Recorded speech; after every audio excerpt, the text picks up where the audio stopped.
I believe that I saw a creature as an early teenager that simply defies the natural bindings of this very world. I don't want you to write me off as a nut, but I believe it was a chupacabra, based off the couple few times I had seen it. I grew up with my parents owning lots of livestock, and we would find cattle, goats, chickens, all dead. This didn't happen though until one hot summer, about late July actually, when all of a sudden we started finding them dead constantly. It was the way in which they all died what bothered me so much. My parents too. These animals weren't killed by coyotes or even mountain lions like many would speculate. In fact, they weren't even eaten on. They had their blood drained from their bodies entirely. Every single one. Everyone we found, it was the same situation on repeat. They had their blood drained, their entire body. We were at a loss for what to make out of it. My parents were poor. They both grew up poor, and they had little education, so raising and selling livestock was how they made a living. It set us back a lot in that time, and it seems like every other day we were having a chicken drop off dead, or a goat that would be found dead. The first time that we found any dead, it happened to be a pair of goats that my parents owned and were getting ready to sell to a couple of my parents' business partners. They were going to purchase them and expand on their goat milk production, or so I was told. At the time of this particular event, I was probably about 13. They found them the very next morning, outside their goat pen, dead. 2 huge holes in their neck, in the same spot on both animals. Blood drained completely from their bodies, with no markings or anything else on their bodies. There were no signs of a fight or any sort of struggle. From the looks of it, these goats had literally just laid down on their side and extended their necks and just perished. It was shortly after that that we started finding chickens dead in the same way, and even a few cattle here and there, all having the same 2 large puncture holes in their neck, until one night, in about mid to late August, we saw the culprit for the first time. My father began pulling the animals closer to the house, considering this worked at nighttime, and he would stay up, waiting for whatever it was to show up. And it did, when he gave it enough time to show itself. The best way I can tell it to you is it's probably about 4 feet tall, with a really large head and huge black eyes. Its mouth was chock full of razor teeth, and I remember it having 2 large vampire-like fangs. It was hunched over, kind of like an old woman, with tiny hands but large claws that seemed to not even fit on the hands. The creature was simply hideous looking, and looked like it was out of a horror movie, or even a science fiction movie. It's like an experiment that was gone wrong.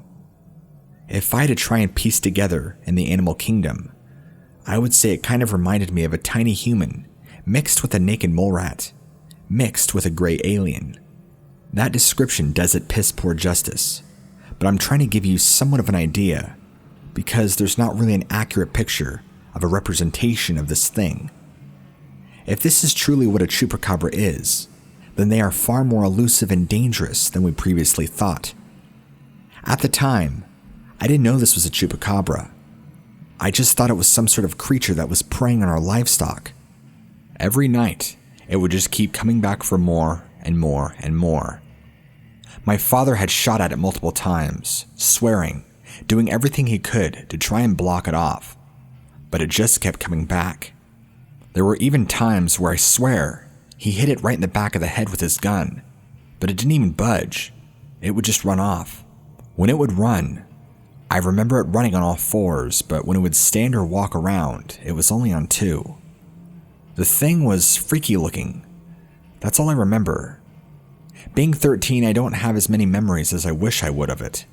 Or maybe I don't wish. Things got so serious to the point to where my father worked some sort of deal out with some men who were apparently a part of the mafia or cartel or some gang, because at nighttime, he would get 3 to 4 armed guards walking around the premises. It scared me and my mother. Not only was this creature a reoccurring visitor, but now we had cartel men with guns around the perimeter. My father didn't have any money, and I didn't feel like he was in any position to be gambling with men like that. For all I know, he probably put my mother and I up as collateral in case he couldn't pay them. Which, by the way, I don't know how he ever hired them in the first place. The only thing I really knew is that he had friends in higher places, but to the extent of that, I was never sure.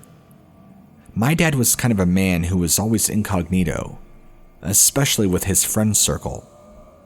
After a month or two, the sightings ceased, and the men stopped coming around, so I want to say it was only maybe 6 weeks really that this happened.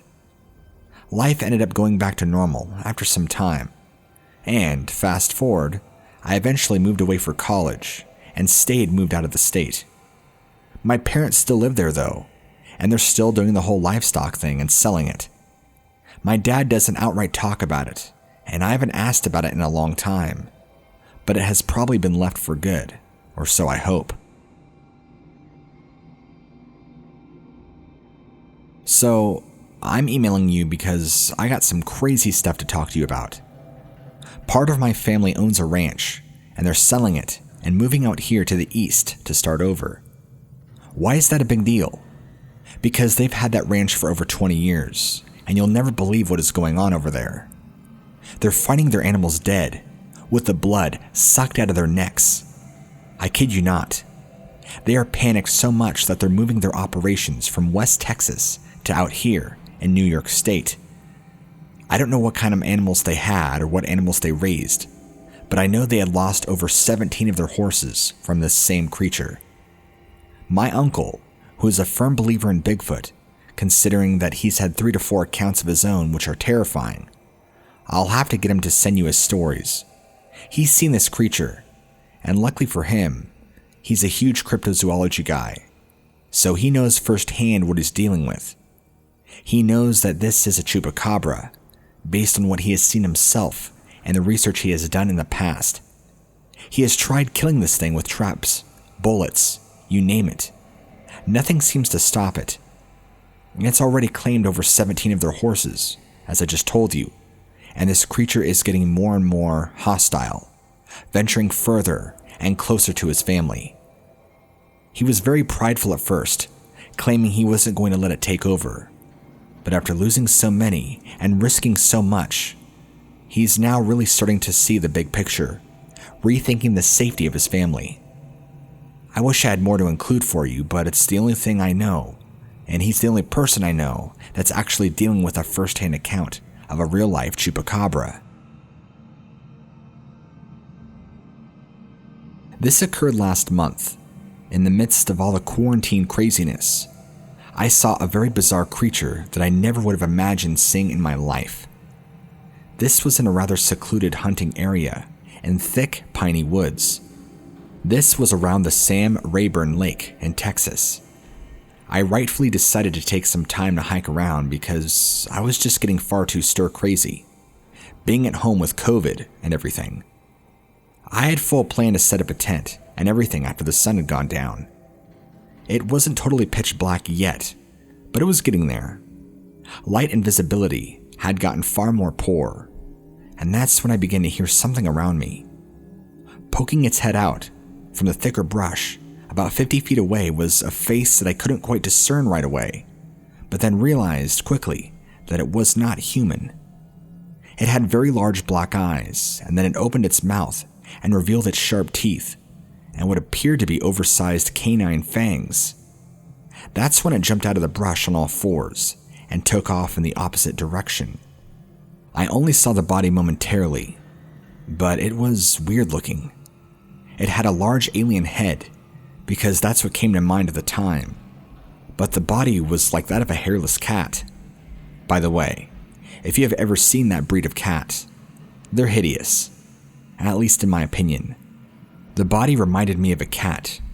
Even the way it moved was very feline-like, but again, no hair. It had dark gray mangy skin. It was hard to get a vivid and full accurate details of everything on this thing, because it was so quick. It was there and then it wasn't. But I did see its face without a doubt. enough time that I could remember the important details. It started off with me feeling watched before it ever stuck its head out, so I'm assuming that it was walking to the area and happened to watch me before it ever revealed itself. I don't know if its intent was to reveal itself to me, or if I just happened to be looking and scouting and then seeing its face peering at me through the brush. While I was shaking momentarily because I had no idea what it was that I had just encountered, it didn't veer me away from leaving. I left the next day with plenty of time to go over the scenario in my head and what I saw. I do believe that what I saw was a creature I've never seen before, and I'm terrible at making up stories, so this is my actual account of what happened. You seem to be the expert on creatures that are in the unknown category, so I'll let you explain to me what it is I saw